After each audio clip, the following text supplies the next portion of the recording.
Good morning, Wabash. Welcome to our annual Monon Bell Chapel. Today we'll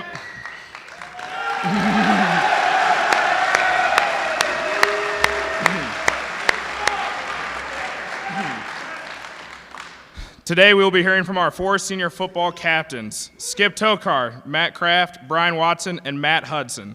Then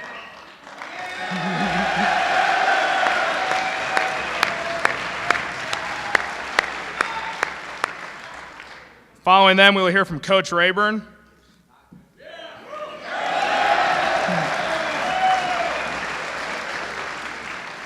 Without further ado, please welcome our first speaker, Skip Tokar.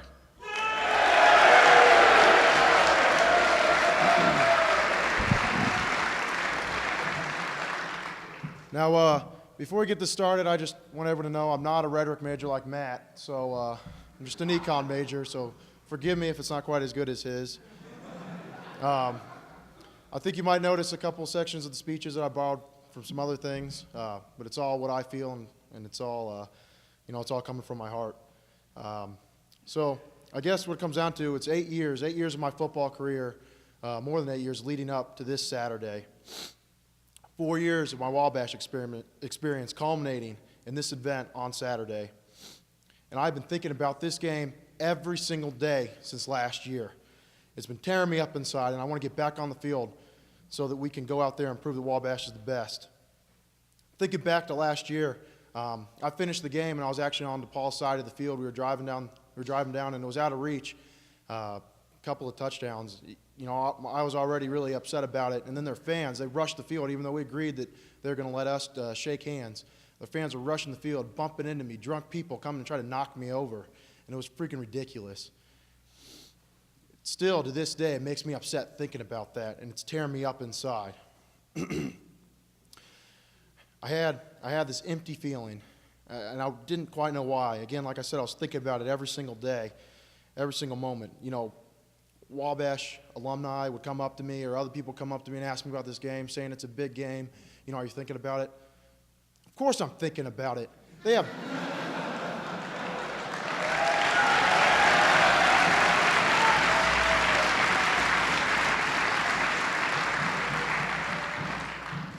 They have no freaking idea. They may talk about it, some of the other DePaul alumni, and they may joke about the game, but they have no idea the work that I put in, the rest of my team have put in this offseason throughout 4 years here, 1 year, 2 years, 3 years, however long you've been with the team. It means so much to me, so it's just ridiculous when they say that. But then I started thinking, why is this hurting so much? Why do I have such an empty feeling? Well, after thinking about it for a while, I realized that at the end of the game, as an entire campus, football through fans, we're not representing what Wabash truly was. On the football field, people were still playing hard, but they weren't giving it everything they had like they were at the beginning of the game. I don't know what it was, but inside, I think a little bit they gave up.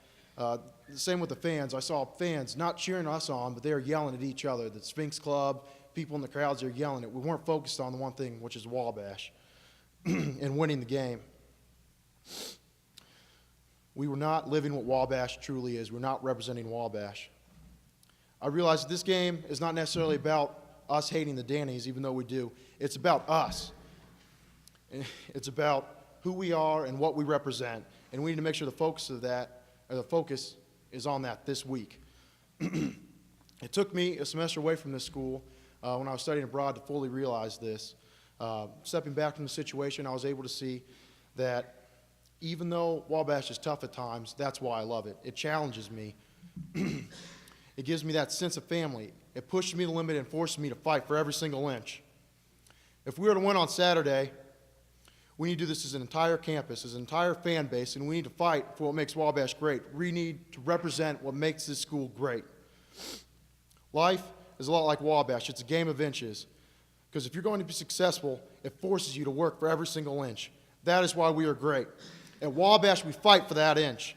At this school, we tear ourselves and everyone around us to pieces for that inch.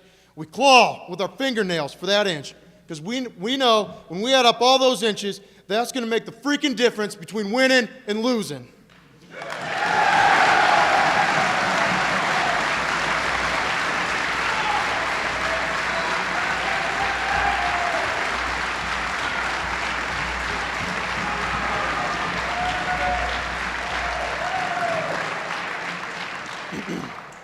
That's going to make the difference between living and dying. And I'll tell you this, in any fight, it's a guy who's willing to die for that inch who's going to win. And I know if I'm going to have any life after Saturday, it's because I'm willing to fight and die for that inch. Because that's what living is. It's the 6 inches in front of your face. Now, I can't make any of you do it. You have to look to that guy next to you.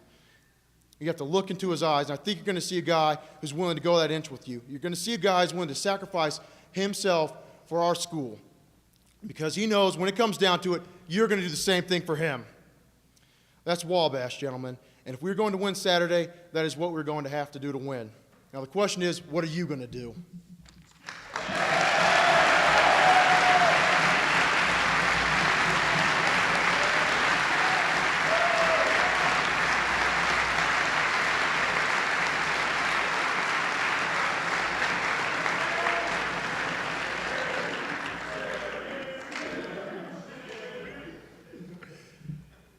All right.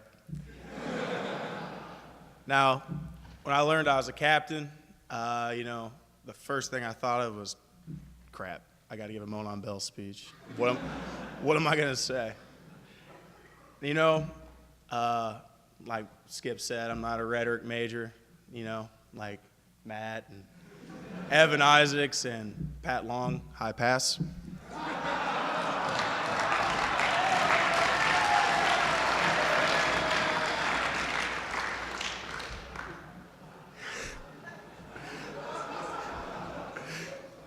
In the words of one of our coaches, I'm not really a public speaker, per se. But, I know what I'm supposed to do. I'm supposed to come up here and rant and rave, slap my chest, all sorts of other antics. I'm supposed to talk about the Wabash way of life, how we're inherently superior to DePaul, how the Wabash culture is under attack, how not having girls is great, how having DePaul's girls is better. And basically, come up here and give a pep talk to both the campus and the team. But I'm here to tell all of you, we don't need a pep talk. I say this not as a gesture of defiance or ill will, or even to get a cheap laugh. I'm here to tell you all the last thing that this team needs is a pep talk. Let me elaborate. My senior class started with nearly 60 freshmen. Could I have the seniors in here please stand?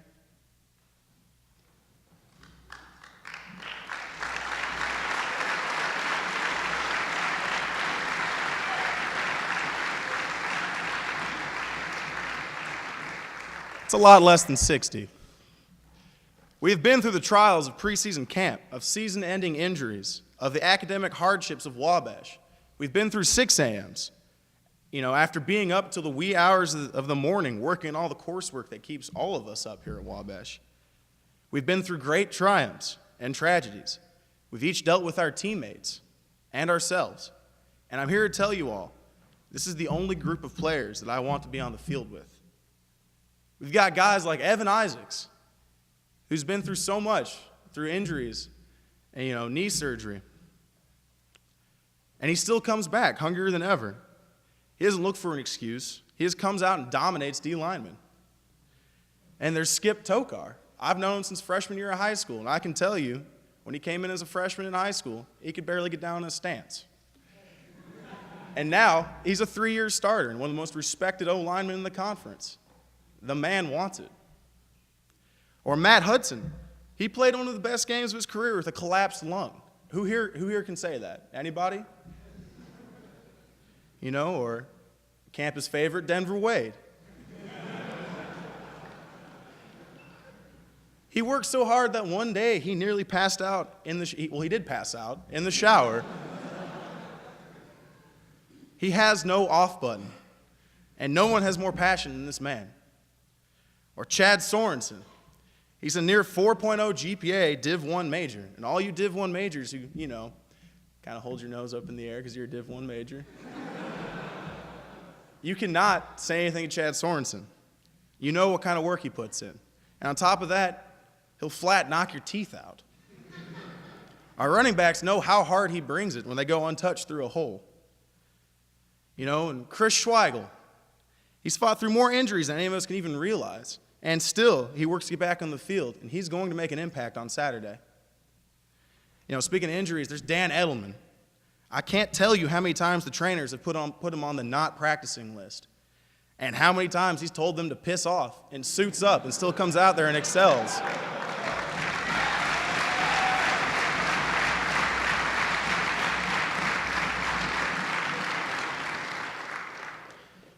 And then there's, senior captain and linebacker, Matt Kraft. After the tragedy that befell his family last year, the first play he is back on the field in a game, he returns a fumble for a touchdown. He's ready to play anytime, anywhere. And no one else makes me feel more confident on the field than him. There's Adrian Frederick. No one knows how much work this man puts in on and off the field. He might be one of the most talented players we've had in recent history. But I'll remember him as the fiercest competitor I've ever laced up cleats with. And moving on to Craig Morrison. Yeah, he's the guy lifting on Fridays before a game. Hard work is a way of his life.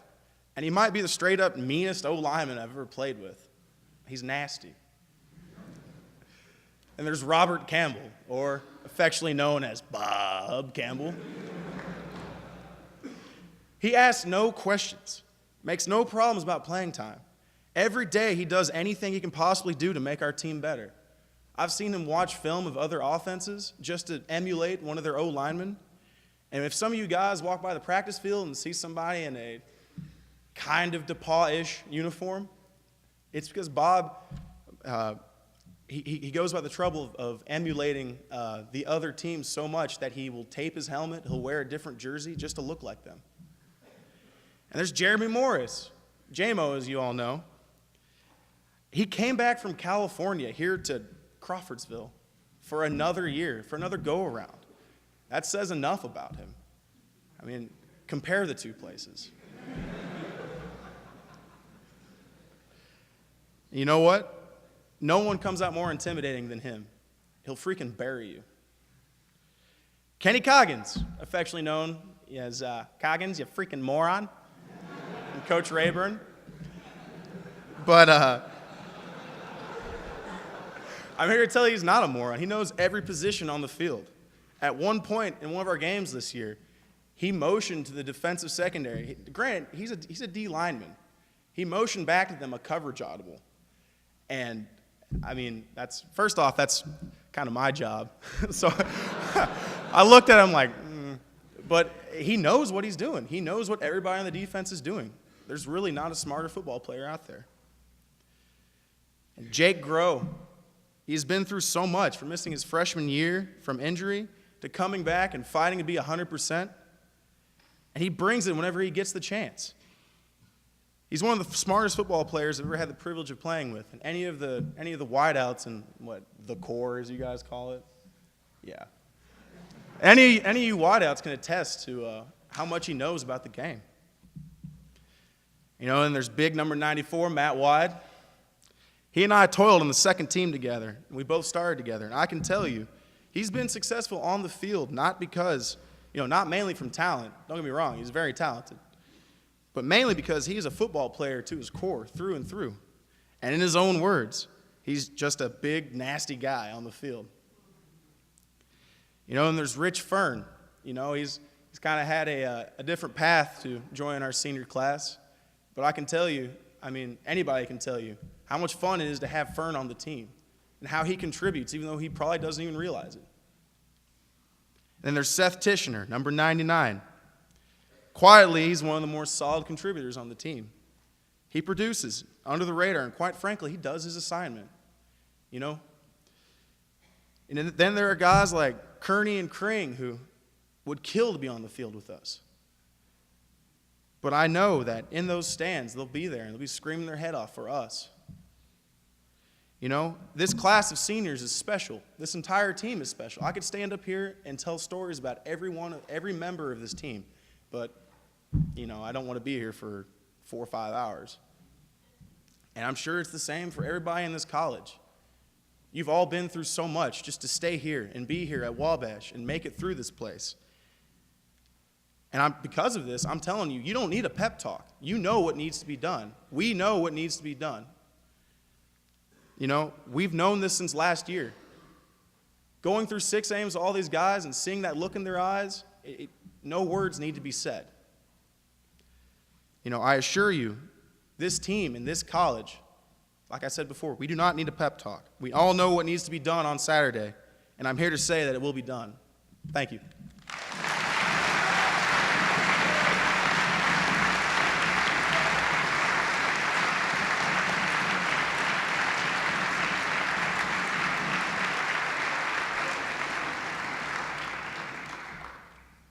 First off, I want to say thank you to everyone that's here in attendance today. We appreciate your commitment to Wabash and to the Wabash College football team. Thank you very much for your support. One thing that we didn't hear at the beginning of this chapel was the Monon bell ringing.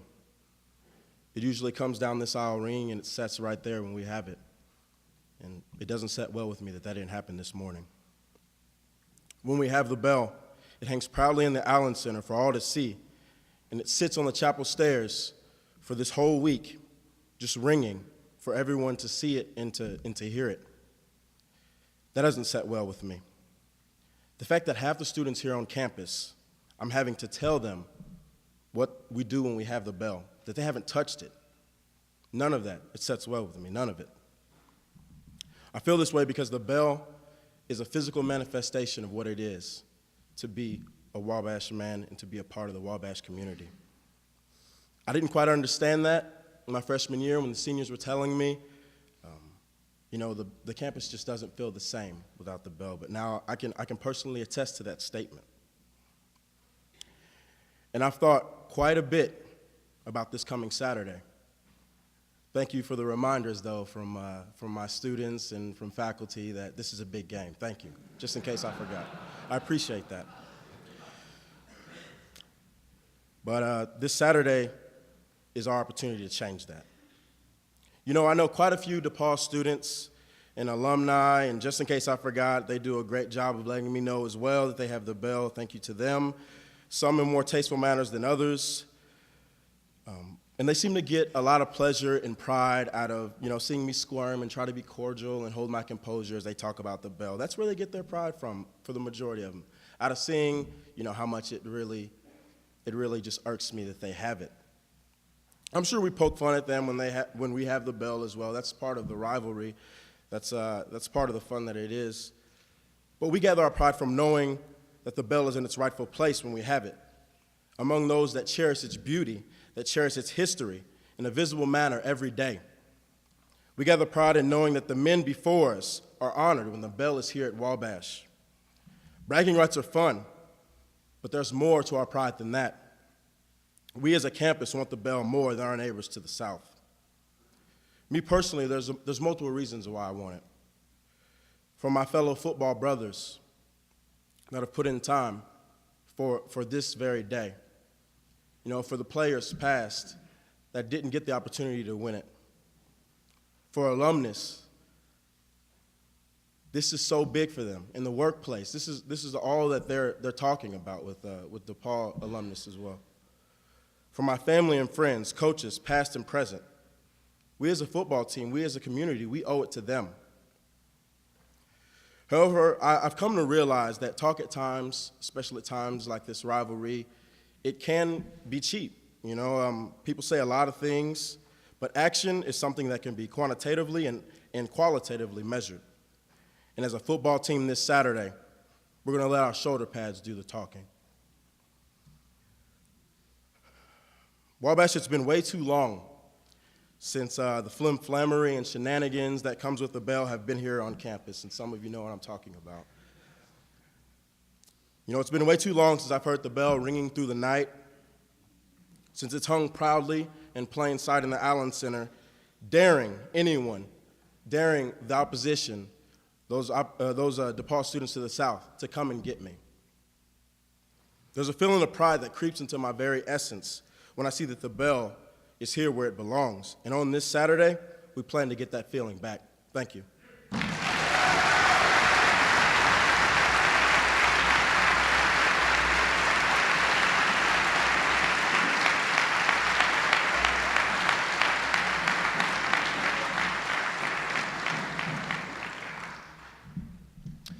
I've been waiting for this for a long time. Since my freshman year, I've sat out there during Monon Bell Chapel and I've thought about what I would say if I were a captain.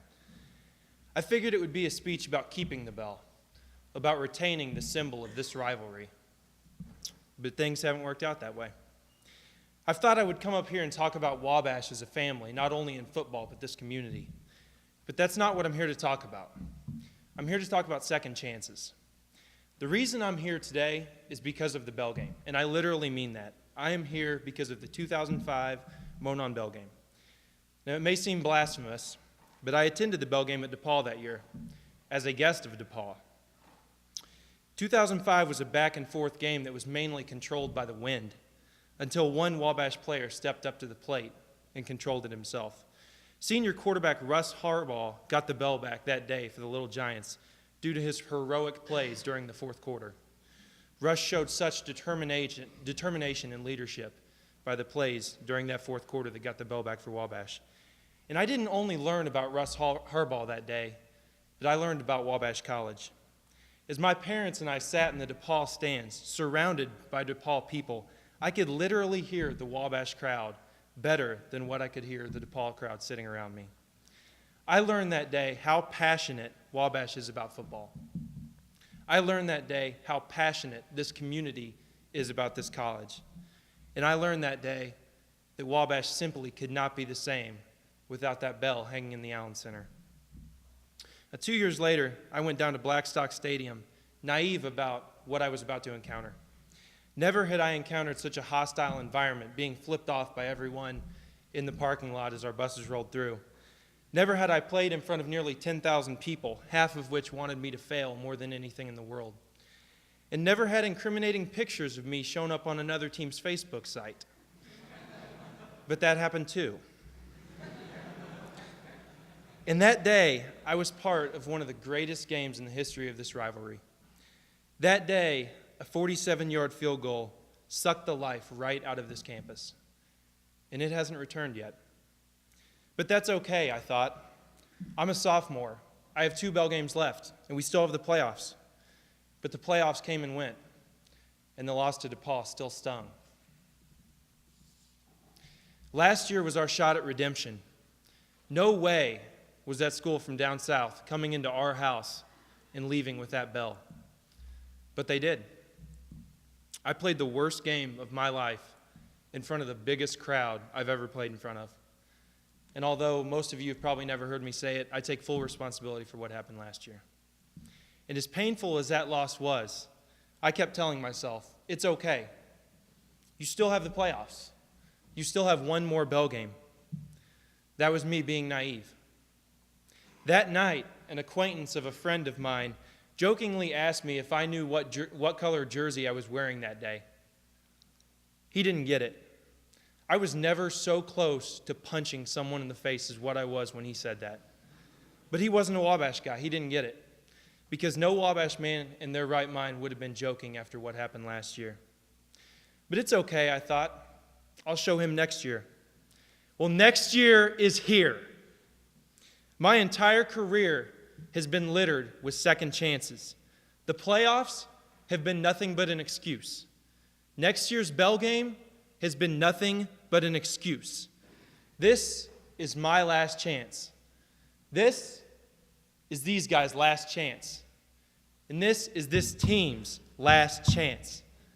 There's no guaranteed playoffs. There's no next year's Bell game if this one doesn't work out. There are no second chances. Which is why I implore everyone here today, cheer us on Saturday like you have never cheered before.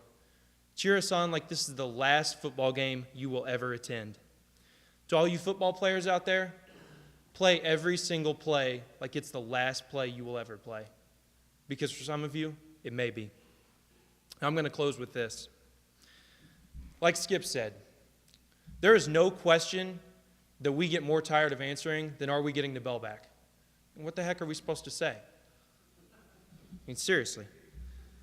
I mean, I get so sick of answering this question, whether I'm in public, in classroom setting, at alumni events. Are we going to get the bell back this year?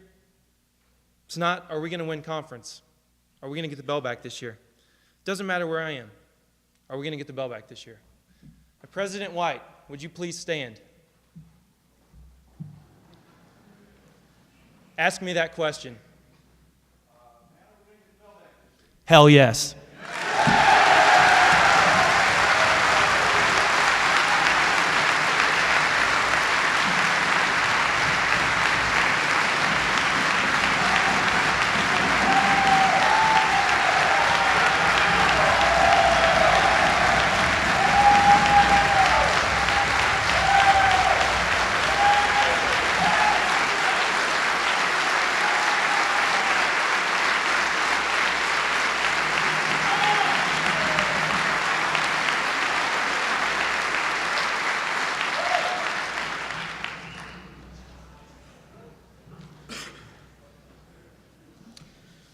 I have to follow the rhetoric major. First of all, I haven't called Kenny a moron since he scored that touchdown against Worcester. But that 350-pound bell is important, and this rivalry is more intense than any other rivalry on the planet. And when I stood up here last year, I thought I understood it, but I didn't. I read that book. I watched those DVDs in the bookstore. But you can't understand it until you suffer through a loss, and that was tough, as you can hear these players talk about. It's a long time between bell games to have to relive it, have to hear about it, and you can't understand the rivalry until you stand on the field and watch them celebrate with the bell. Skip mentioned earlier, you can't understand until you have to listen to a bunch of their drunk fans running their mouth in your face when you know you can knock their teeth out. Okay, and I know it.